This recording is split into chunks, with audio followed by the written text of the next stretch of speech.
mound group, and there was mounds spread up quite a ways up the river here, but here is that main mound in the area I showed you on Google Earth.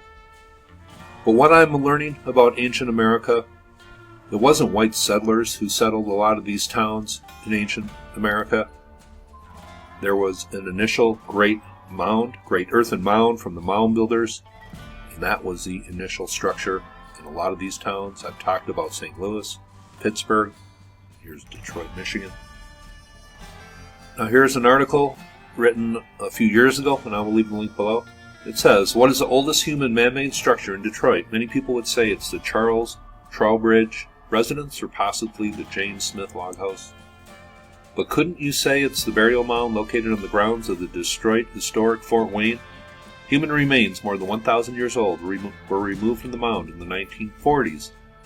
But this earthwork of sand and topsoil may not fully be what it appears. And here is a look at the only remaining mound. This is called the Fort Wayne Mound, near the old Fort Wayne site.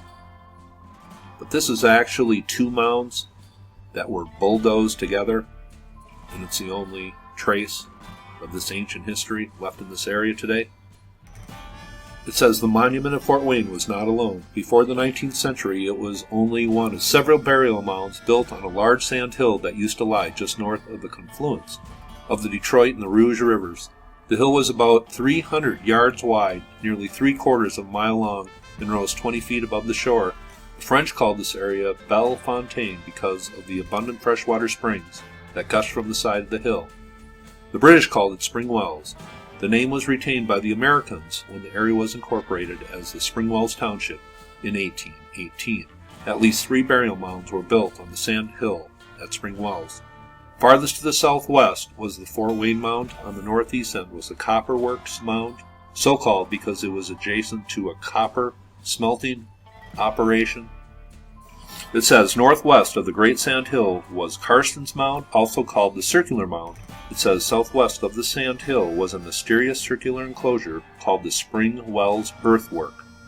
Near the north bank of the Rouge River, about 1/2 mile from the shore of the Detroit River, was the Great Mound of River Rouge. Here's a diagram of a massive circular earthwork located where Detroit is located now today, very near the mound site. This is just southwest of the mound site, and I am assuming it's on this, what is called Zug Island here. I think that is where it is located today. Today, obviously, looking much different than it did a couple thousand years ago. Pewabi pottery is a mixture of 2 styles of pottery. Europeans and the indigenous Ottawa, and Ojibwa people who are already in Detroit. The mixture of those 2 styles is Pewabi pottery. Stand next to Jamal. Now, what is this picture? Native Americans here, indigenous people.